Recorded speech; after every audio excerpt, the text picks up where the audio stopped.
안녕하십니까. 저는 시흥시 인재양성재단 인재양성연구회에서 멘토링 연구팀장을 맡은 박지회라고 합니다. 지금부터 시흥시 이주 배경 청소년을 위한 멘토링 프로그램 개발 및 효과성 연구에 대해서 그 진행 과정과 주요 결과에 대해서 발표를 진행하도록 하겠습니다. 연구의 주요 내용은 다음과 같습니다. 먼저 연구 주제와 어떤 연구진을 구성해서 연구를 수행했는지에 대해서 좀 소개를 하고요. 그 다음에 연구의 배경과 필요성, 목적에 대해서 설명을 하도록 하겠습니다. 그리고 이 연구가 진행되는 과정에서 저희 연구진이 어떠한 이론적 배경에 또 주목하고 선행 연구를 고찰했는지 짧게 살펴보고요. 연구 설계와 조사 방법에 대해서 안내한 후 주요 연구 결과와 정책 제언을 하는 순서로 발표를 진행해 보도록 하겠습니다. 연구 주제는 조금 전에 말씀드렸다시피 시흥시 이주 배경 청소년을 위한 멘토링 프로그램을 개발하고 또 그것을 운영한 다음에 효과성을 연구하는 것입니다. 저는 연구 책임자이고요. 공동 연구자들은 이제 모두 인문사회 또는 이공계 분야의 석사과정 이상의 학력을 보유하고 있는 시흥시 거주 시민으로 구성이 되어 있습니다. 이분들은 모두 시흥시 교육 발전을 위한 연구와 개발에 관심이 있는 사람들로 꾸려져 있습니다. 연구의 배경, 그 필요성, 목적에 대해서 설명을 드리도록 하겠습니다. 한국 사회의 이주 배경 아동, 청소년의 비율은 계속적으로 증가하고 있는 추세입니다. 교육부의 교육 기본 통계에 따르면 각종 학교를 포함한 초중등 다문화 학생 수는요 16만 8천여 명으로 전년 대비 약 5.4% 증가한 상황입니다. 특히 전국 초중등 학생 중에 다문화 학생 비율은 3.2%로 전년 대비 0.2%포인트 상승한 것으로 보고되었습니다. 교육부에서 정하고 있는 다문화 학생 유형은요, 크게 국제결혼과정과 외국인 가정 자녀로 구분이 됩니다. 여기서 국제결혼과정의 학생 유형은 국내 출생 학생, 중도 입국 자녀로 다시 세분이 됩니다. 유형별 다문화 학생 비율을 살펴봤을 때 국내 출생 국제결혼과정의 학생 수가 전체 다문화 학생의 74.7%로 매우 높게 나타나고 있는 상황입니다. 또한 행정안전부에서 실시한 지방자치단체 외국인 주민 현황을 살펴보면 전국에서 경기도는 외국인 거주 비율 1위를 차지하고 있습니다. 특히 시군구별 현황에서 시흥시는 외국인 주민 비율이 3위를 기록하고 있어 상당히 많은 수의 외국인 주민이 정주하고 있음을 통계 자료를 통해서 확인할 수 있었습니다. 이주 배경 청소년들은 언어 소통, 학습 부진, 또 학교에서의 인간관계 형성, 진학과 진로, 정서적인 문제 여러 부분에서 어려움을 겪고 있는 것으로 보고되고 있습니다. 이와 관련해서 한국에서는 이주자에 대한 교육이 새로운 다문화 교육의 과제로 이제 대두되고 있는 상황인데요. 그동안 이주 배경 청소년의 인구 증가에 따라서 각 지자체별로 많은 관심을 기울여 왔고 또 실질적인 어떤 지원 방안을 마련하고자 노력해 오기는 했습니다만 그러한 연계 과정들이 다소 부족한 상황이었습니다. 또 지역에 따라서 어떤 서비스나 그 공급을 하는 환경, 여건이 다른 상황이었고 또 지역 특성에 맞춘 모델을 개발하거나 또 장기적 관점에서 정책을 재현하고 또 예산을 확보하는 노력이 필요함에도 불구하고 이러한 부분들이 쉽게 해결되지 않는 상황으로 보고되어 왔습니다. 또한 다문화 학생을 위한 정책적 대응은 주로 초등학교를 중심으로 이루어져 왔기 때문에 청소년기에 진입하는 이주 배경 청소년들의 발달 시기에 따른 특성을 고려한 지원과 프로그램의 마련, 적용이 필요한 상황으로 우리 연구진은 파악을 하였습니다. 또한 이주 배경 청소년의 자아 존중감, 삶의 만족도와 같은 심리, 적응과 학업 성취 등은 가정환경 요인뿐만 아니라 또래, 교사로부터의 지지 경험, 또 지역사회의 지지체계에 긍정적인 영향을 받는 것으로 또 많은 선행 연구들을 통해서 보고되고 있는 상황입니다. 다문화 가정을 지원하는 지역사회의 복지체계는 매우 다양한 편이나 이주 배경 청소년을 위한 교육복지는 기초학력 지원에 초점을 둔 것이 대부분입니다. 그렇기 때문에 인지적이고 정의적인 영역에서의 종합적 성장이 일어날 수 있도록 제도적 지원이 계속적으로 확대될 필요가 있는 상황으로 볼 수 있습니다.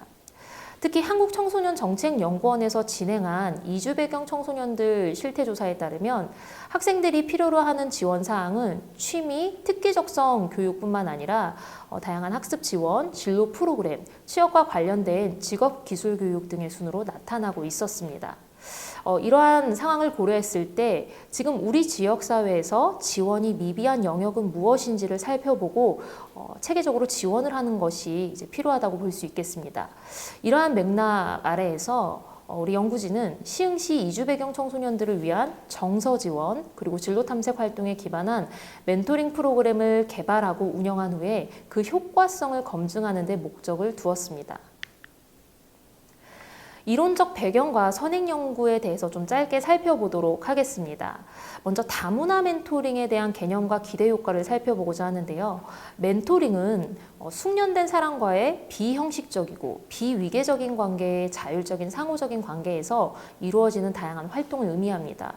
특히 멘토링은 지속적인 관계를 기반으로 해서 사회적 기능을 포함하고 또 멘토의 역량을 강조하는 봉사학습의 의미를 포함합니다. 결국 멘토링은 멘티의 문제 해결이나 성적 향상과 같이 어떤 특정한 목표보다는 전인적인 발달과 성장에 목표를 두고 있습니다. 특히 다문화 청소년 멘토링의 목적은요, 또 경험이 있고 배려하는 성인이 그 멘토링을 통해서 지지와 지원, 다문화 학생들에게 돌봄을 제공하고 또 삶의 상담자, 지지자, 친구로서의 역할을 담당함으로써 멘티 청소년이 성장하도록 돕는 것으로 볼 수 있습니다. 하지만 이러한 다문화 멘토링을 추진했을 때 가장 이상적인 방향은 멘티만 성장하는 것이 아니라 멘토도 서로 상호 호혜적인 경험을 갖는 것이 매우 중요하다라고 볼 수 있겠습니다.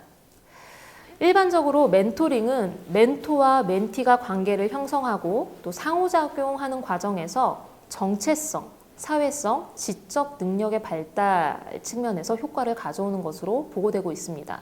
특히 멘티의 성장 환경과 배경, 또 개인적인 역량과 발달 단계, 멘토링하는 과정에서의 관계, 또 멘티의 가족은 멘티의 성장과 멘토링 활동 결과에 영향을 끼칠 수 있습니다. 특히 또 부모, 또래 관계 등 다양한 중재자 요소는요, 멘티 스스로의 내적 성장뿐만 아니라 행동의 수정, 또 앞으로의 진화 등의 측면에서 그 가시적인 성과에 영향을 미칠 수 있기 때문에 멘토링 과정에서 멘토가 중재자의 역할을 하는 것은 매우 중요하다라고 볼 수 있겠습니다. 본 연구에서 가장 중요한 것은 이 다문화 멘토링을 이제 직접적으로 설계하고 또 개발하고 운영하는 것이다라고 볼 수 있겠는데요. 저희 연구진은 그 다문화 멘토링이라는 그 프로그램을 개발하는 과정에서 어떠한 분석 틀, 개발 틀을 가지고 프로그램을 설계할 것인가에 대해서 많은 논의를 거쳤습니다. 그래서 저희 연구진은 에디 모형을 바탕으로 이주 배경 청소년을 위한 멘토링 프로그램을 개발하였는데요. 각 단계에 대해서 짧게 소개를 해보자면 먼저 분석 단계에서는 선행 연구의 고찰을 통해서 이주 배경 청소년들의 실태를 파악했고 또 이주 배경 청소년의 특수성을 고려한 심리사회적 발달과 적응, 진로 탐색을 위한 프로그램의 필요성을 확인하였습니다. 그다음 두 번째 설계 단계에서는 멘토링 프로그램을 자기 이해와 조절, 공동체 이해와 확장, 통합적 진로 탐색의 세 가지 영역으로 나눠서 설계를 했고요. 프로그램의 효과성 분석을 위해서는 기존에 많은 선행 연구를 통해 개발된 측정 도구들을 함께 검토하면서 우리 프로그램만의 그 평가 도구를 구상하였습니다. 그다음 세 번째 개발 단계에서는 앞에서 설계된 내용을 바탕으로 멘토링 프로그램 및 활동 계획안, 워크북을 개발하였습니다. 멘토링 프로그램은 각 영역별 3차 시씩 총 9차 시로 구성을 하였습니다. 각 프로그램은 이제 도입, 전개, 마무리 순으로 진행될 수 있도록 하였고 청소년, 교육 및 사회복지 분야의 전문가를 저희가 추가로 섭외해서 전문가 자문을 거친 후 프로그램을 수정, 보완하는 과정을 진행했습니다. 네 번째로 실행 단계에서는 개발된 프로그램을 효과적으로 실행하기 위해서 멘토들을 대상으로 프로그램을 안내하고 또 사전 실습하는 시간을 가졌습니다. 그리고 7월 중순부터 8월 말까지의 기간 동안 멘토링이 각 팀마다 유연하게 진행될 수 있도록 하였습니다. 이 과정에서 연구진은 매주 멘토링 활동 과정을 모니터링하면서 진행 상황을 확인하였습니다. 마지막으로 평가 단계에서는 프로그램의 활동 목표가 달성되었는지 확인하고자 멘토와 멘티 대상으로 사전 사후 검사를 프로그램 진행 과정에서 진행을 하였고요. 멘토 대상의 포커스 그룹 인터뷰를 통해서 양적 연구에서 확인하기 힘든 질적 부분을 보완하고자 하였습니다. 연구 설계 및 조사 방법에 대한 내용입니다. 멘토링 프로그램이 개발되고 또 운영되고 효과성 검증이 이루어지기까지의 그간의 연구 과정을 이제 표로 좀 정리해 보았는데요.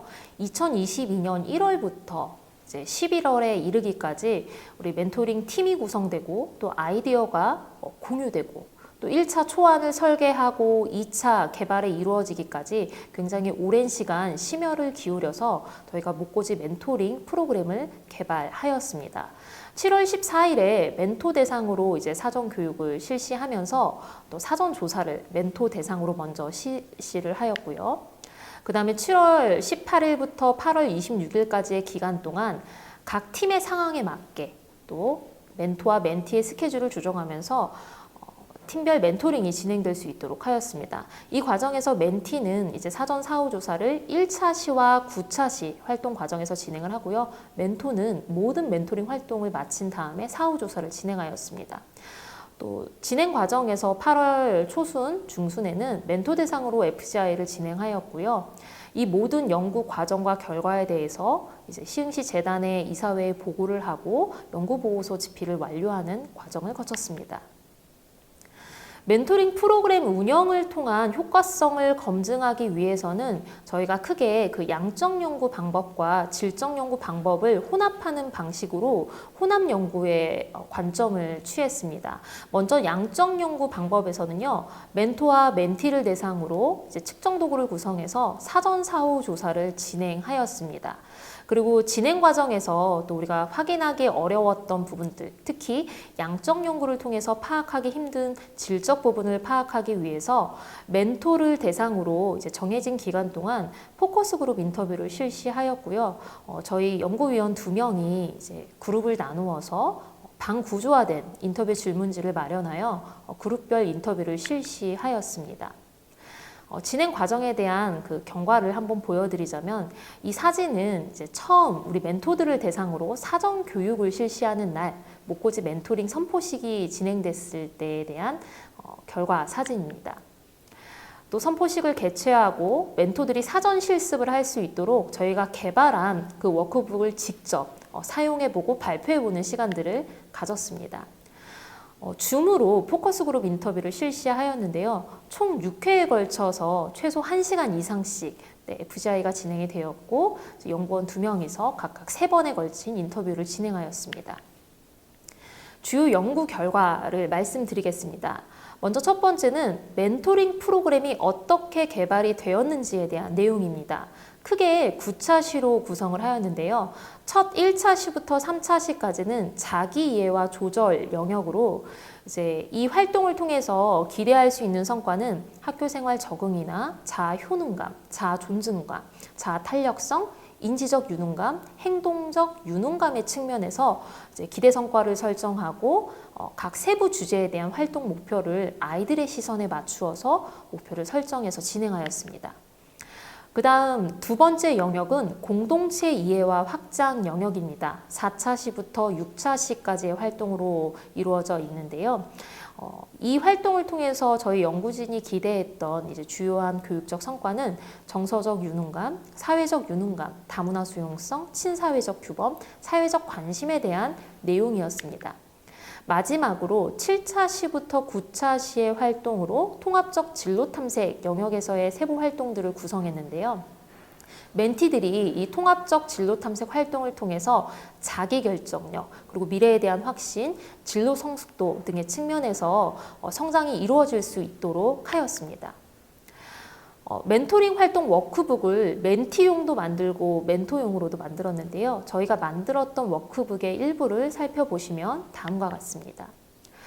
멘토용의 활동 워크북은요, 멘토링을 준비하기 위해서 멘토가 갖추어야 할 요건은 무엇인지를 제공하고요.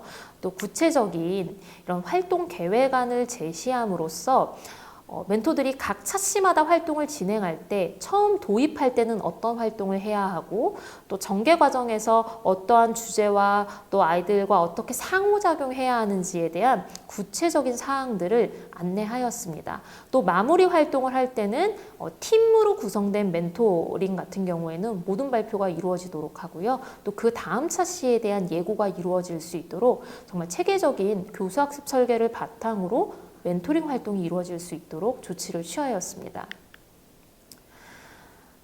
개발된 프로그램을 바탕으로 이제 멘토링을 진행한 후에 먼저 멘티의 프로그램 참여 전후의 변화 사항을 좀 살펴보았는데요. 통계적으로 유의미한 어떤 변화, 특히 각 요인들이 의미 있게 평균이 높아졌는지를 좀 살펴보았는데요. 가시적인 성과를 보면 대체적으로 모든 요인들에서 평균 점수가 소폭 상승하였습니다. 통계적 유의성으로 검증했을 때에는 학교 생활 적응에 대한 것뿐만 아니라 자아 탄력성, 즉 변화하는 상황적 요구들이나 스트레스적인 상황에 처했을 때 우리 멘티들이 유연하게 반응할 수 있는 그 경향성 의 측면을 측정하는 것이 있었는데요.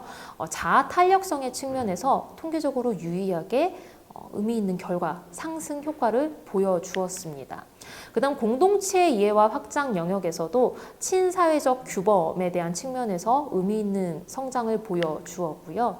통합적 진로 탐색 영역에서는 자기결정력과 진로 및 직업 정보를 습득하는 부분에서 의미 있는 향상을 보여주었습니다.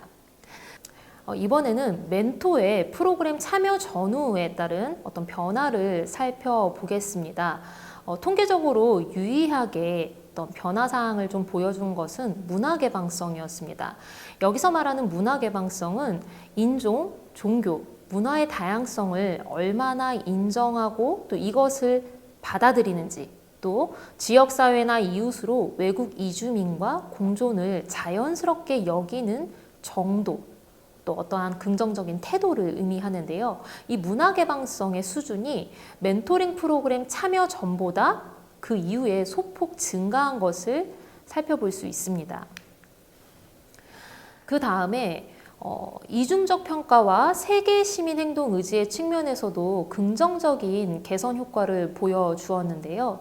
이주민에 대한 거부감이나 고정관념, 차별을 갖지 않는 측면에서 이제 거부 회피 정서에 대한 어떤 점수가 향상된 것도 있었지만 또 문화적 배경이나 경제적인 수준별로 그 외국 이주민을 차별하지 않는, 이중적으로 평가하지 않는 수준에서 긍정적인 인식 개선 효과를 보여주기도 했습니다. 그 다음 세계 시민 행동 의지의 측면에서는 인간의 보편적인 가치, 다양성에 대한 가치 존중, 그리고 세계 문제 해결에 대한 참여의식과 깊은 관련이 있는 것으로 볼 수 있는데요.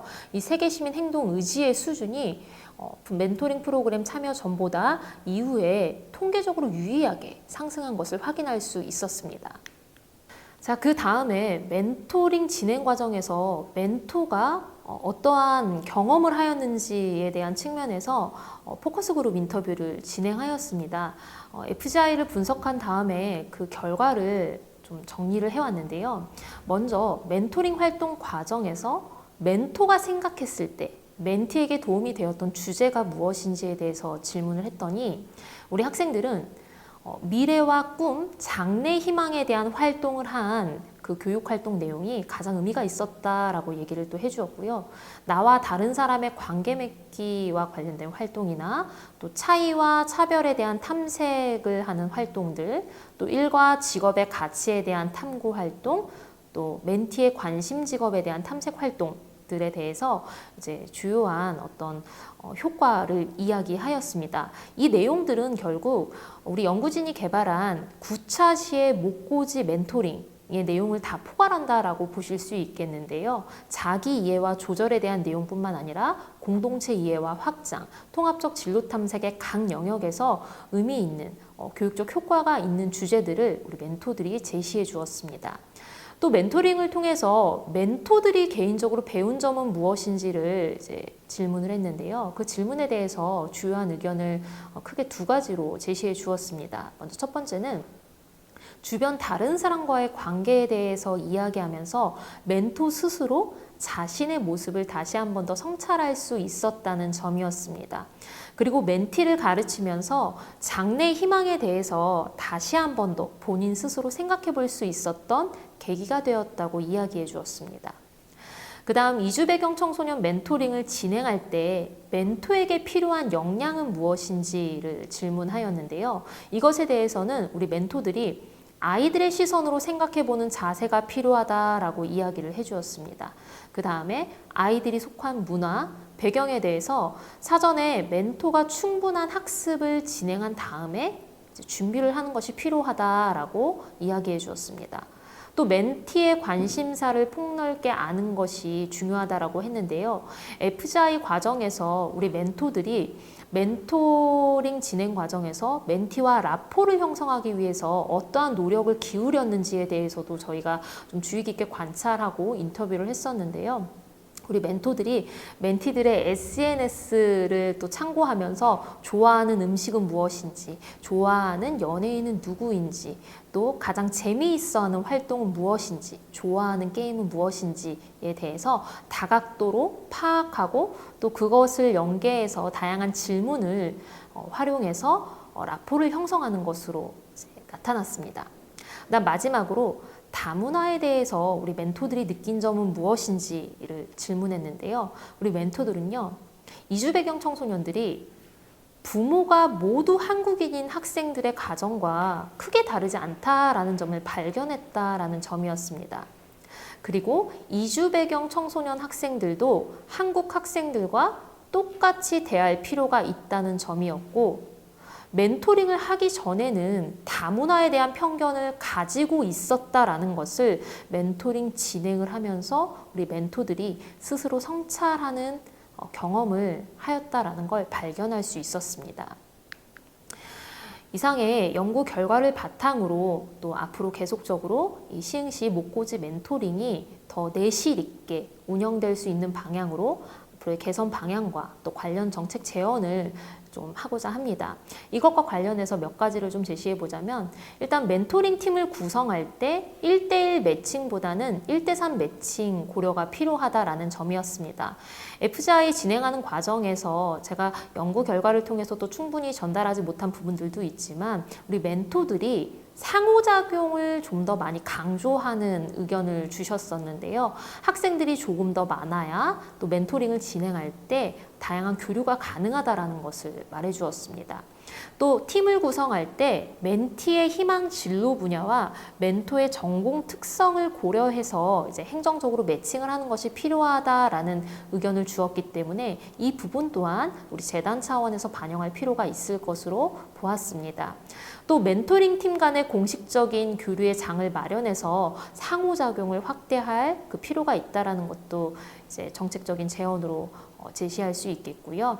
또 실내 활동을 진행할 때 인터넷을 활용해서 멘토링 활동에 대한 어떤 심층 활동을, 심화학습을 할 수 있도록 적절한 공간을 지원하는 것이 필요하다라는 점이었고요. 또 멘티의 책임감 있는 참여를 위해서는 멘티를 대상으로 한 사전교육을 진행하는 것도 필요하다라고 이제 정리를 좀 해보았습니다. 또 멘토링 활동 차시 증대 필요성에 대해서도 정책 지원을 해보았는데요. 저희 연구진이 멘토링을 설계하고 또 프로그램을 만들 때 학생들이 방학 동안 크게 부담을 느끼지 않는 선에서 멘토링을 참여할 수 있도록 저희가 1회차부터 9회차 분량 정도로만 설계를 했었는데요. 실제 멘토링을 진행하다 보니 우리 멘토들이 생각했을 때 이 멘토링 자체의 효과를 높이기 위해서는 한 3, 4개월 정도 분량의 활동으로 구성하는 것이 필요하다라고 정책적인 제언을 저희 연구진에게 해주었습니다. 그 다음에 고학년들, 초등 고학년뿐만 아니라 또 중등 고학년을 고려한 심화 활동을 보다 더 확대할 필요가 있다라는 점을 연구 결과를 통해서 확인할 수 있었고요. 또 멘토들의 차시별 활동 준비, 진행 과정에 대한 상시적인 모니터링을 확대하고 또 모니터링을 하면서 실질적으로 도움이 될 수 있는 조언을 해주는 것이 필요하다는 것을 확인할 수 있었습니다. 결론적으로 이주 배경 청소년의 건강한 자아상을 확립하고 또 실질적인 진로 탐색, 설계를 위해서는 목고지 멘토링과 같이 지역사회의 견고한 교육복지 시스템을 계속적으로 강화하고 유지할 필요가 있다라는 점에 대해서 저희가 모두 합의하고 또 결론을 내렸고요. 또 지역사회 청년들의 다문화 수용성 증진을 위한 이런 멘토링, 지역사회 프로그램 참여 기회를 앞으로도 확대할 필요가 있다라는 점으로 정책 제언을 하였습니다. 여기서 연구 결과에 대한 발표를 마치도록 하겠습니다. 경청해 주셔서 감사합니다.